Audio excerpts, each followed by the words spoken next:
निकाय चुनाव में प्रचार की कमान सीएम पुष्कर सिंह धामी ने संभाली हुई है और प्रचार के दौरान मुख्यमंत्री Pushkar Singh Dhami full attacking mode में भी नजर आ रहे हैं। अपने धुआंधार प्रचार प्रसार के दौरान मुख्यमंत्री पुष्कर सिंह धामी कांग्रेस पर जमकर निशाना साध रहे हैं। यहां तक कि अब कांग्रेस की तुलना मुगलों से भी कर दी गई है, जिस पर कांग्रेस ने भी पलटवार किया है। रिपोर्ट देखिए। उत्तराखंड में इन दिनों राजनीतिक दल निकाय चुनाव में धुआंधार प्रचार प्रसार करते हुए नजर आ रहे हैं।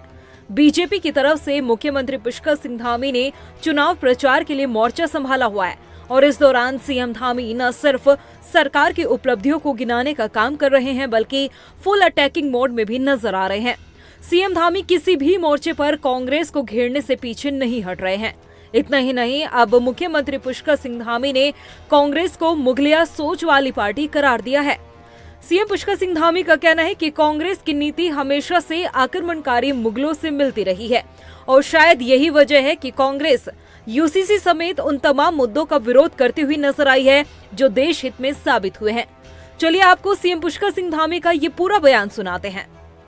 देखिए, हम जब समान नागरिक संहिता की बात करते हैं तो वो हमेशा कहते हैं कि एक वर्ग को हम टारगेट कर रहे हैं, जबकि हम किसी वर्ग को टारगेट नहीं कर रहे हैं। अयोध्या में भगवान श्री राम का मंदिर बन रहा था तो उसको काल्पनिक बताते हैं। कश्मीर में आदरणीय प्रधानमंत्री मोदी जी के नेतृत्व में देश की आज़ादी के बाद एक देश के अंदर बड़ा अभिशाप था।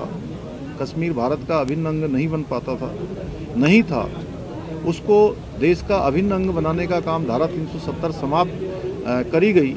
उस धारा 370 को फिर से लागू करने की बात करती है, इसलिए उनकी सोच मुगलिया है।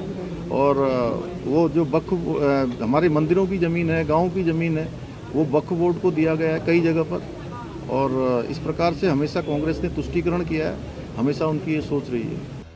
अब इस तुलना पर भला कांग्रेस कैसे शांत बैठ सकती है? अपनी पार्टी के फेवर में कांग्रेस की प्रदेश प्रवक्ता गरिमा दसोनी का कहना है कि भाजपा तो खुद मुसलमान और मजार की सियासत में उलझी हुई है और समाज को बांटने का काम कर रही है, लेकिन कांग्रेस ने 70 सालों तक देश पर राज करके सबको एकजुट रखने का काम किया।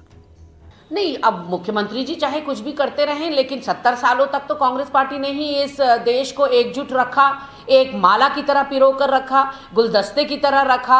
अनेकता में एकता का हमारा नारा है, सर्वधर्म संभाव का हमारा नारा है, वसुधैव कुटुंबकम का हमारा नारा है और इस नारे पर हमें बहुत गर्व है। हमारी इस विचारधारा पर हमें बहुत गर्व है। वो मुगलिया सोच बोलें या जो भी सोच बोलें, वो सोच तो आप पर फिट बैठती है। लैंड जिहाद, जिहाद शब्द कौन लाया उत्तराखंड के अंदर सबसे पहले?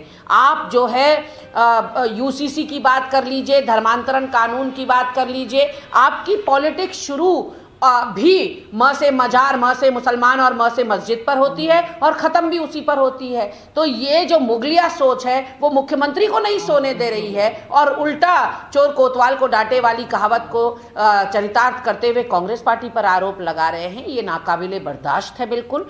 चुनावों में आरोप प्रत्यारोप एक आम सी बात है, लेकिन इन आरोपों का फायदा किस पार्टी को मिलेगा ये कह पाना अभी फिलहाल थोड़ा मुश्किल होगा। लेकिन सीएम पुष्कर सिंह धामी ने जिस तरीके से समान नागरिक संहिता के बहाने कांग्रेस पर निशाना साधा है, उसका कितना फायदा भारतीय जनता पार्टी को होता है, ये देखना दिलचस्प होगा। रफ्तार मीडिया के लिए देहरादून से मनीष टंगवाल की रिपोर्ट।